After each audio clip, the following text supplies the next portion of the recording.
Сәлем достар, сіздермен мистер KZ.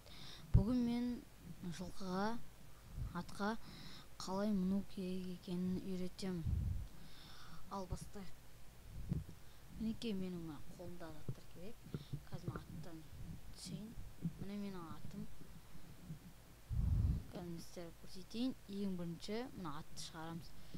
Сонан соң оны кішкене кормить етеміз.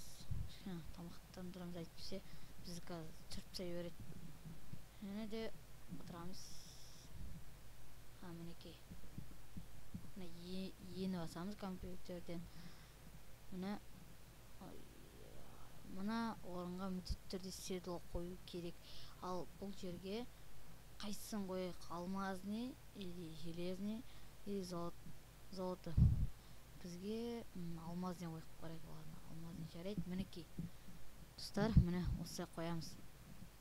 Мен сияқты дәл осылай істесеңіздер атқа мінуге болады. Қазір көрсетейін, міне алмазный ат.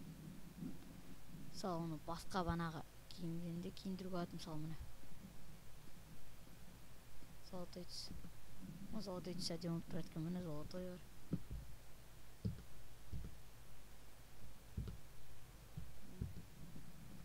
Шабасыздарына секірген кезде, пробел басқан кезде қатты секіреді, алдын көтереді.